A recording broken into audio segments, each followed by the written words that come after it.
طريقة تغيير باسورد الواي فاي وتغيير اسم شبكة الواي فاي وعمل إخفاء لشبكة الواي فاي. الراوتر اللي احنا هنتكلم عنه من شركة فودافون، ولكن الموديل بتاعه موديل دي جي 8045.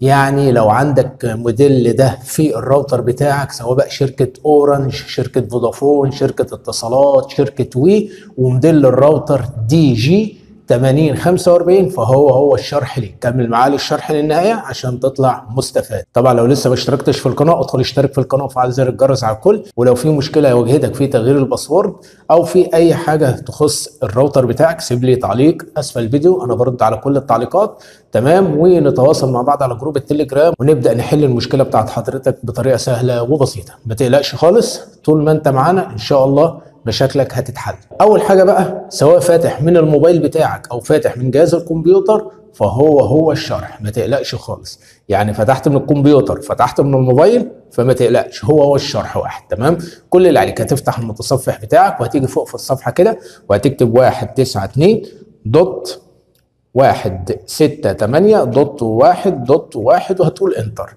هيبدأ يفتح معاك صفحة الراوتر بالشكل ده. تمام، طيب أول حاجة هتيجي هنا بيطلب منك يوزر نيم والباسورد. اليوزر نيم والباسورد، امسك الراوتر بتاعك واقلبه في الظهر كده، هتلاقي حاجة اسمها يوزر نيم وباسورد. اليوزر نيم والباسورد هتلاقيهم في ظهر الراوتر، هنكتبهم ونرجع لكم تاني. بعد ما كتبنا اليوزر نيم والباسورد هقول لوج ان. هيبدأ يفتح معايا الراوتر بالشكل ده كده. هختار حاجة اسمها هوم نتورك. هوم نتورك ده يا شباب شايفينها اهي، هوم نتورك هنضغط عليها. بعد كده نختار حاجه اسمها WLAN سيتنجز هنضغط عليها. بعد كده نختار حاجه اسمها WLAN انكريبشن هنضغط عليها.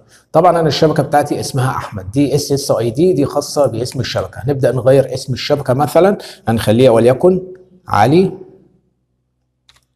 تمام، انا خليتها علي كل الحروف كابيتال. طب ممكن اخليها علي مثلا.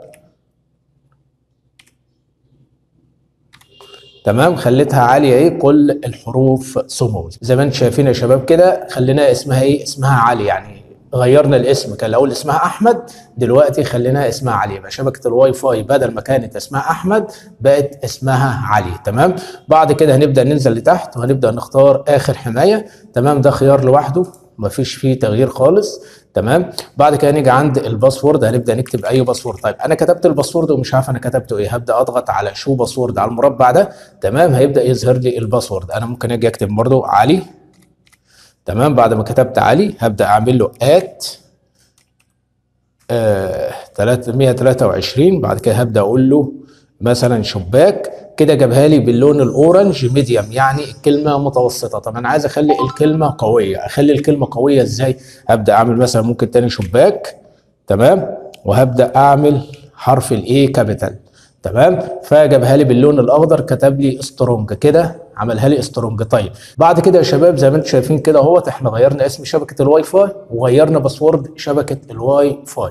تمام، هنرجع بقى على اخفاء شبكه الواي فاي. عايز اعمل اخفاء لشبكه الواي فاي، هاجي عند هايد برودكاست. دي هايد برودكاست خاصه باخفاء الشبكه، وهبدا احدد على المربع ده. بعد ما حددت على هايد برودكاست المربع ده كده انا عملت اخفاء للشبكه. طب انا عايز اظهرها، هشيل علامه الصح. طب انا عايز اخفي الشبكه بتاع الواي فاي تاني، هبدا احدد كده على المربع. يعني انا عايز اخفي الشبكه، هاجي عند هايد برودكاست كده. معلش انا بكرر كلامي تاني عشان الناس بتسال على اخفاء الشبكه. هاجي عند هايد برودكاست كده واحدد عليها المربع ده. كده انا عملت اخفاء للشبكه. عايز اظهرها، هبدا اشيل علامه الصح. طيب عايز اعمل اخفاء للشبكه تاني، هبدا اعمل على علامه الصح كده. هاجي عند هايد برودكاست، حددت علامه الصح كده، فهو كده عمل لي اخفاء لشبكه الواي فاي. بعد كده هبدا اضغط على كلمه سيف، هيحفظ معايا الاعدادات. وبكده انا غيرت اسم شبكه الواي فاي، غيرت باسورد شبكه الواي فاي، عملت اخفاء لشبكه الواي فاي بطريقه سهله وبسيطه. اتمنى اكون افدتكم في الفيديو. طبعا لو عجبك الفيديو لا تنسى الاشتراك في القناه وتفعل زر الجرس على الكل. سيب لي مشكلتك اسفل الفيديو، برد على كل الكومنتات. وما تقلقش خالص، معانا ان شاء الله هنحل مشاكلك. سلام.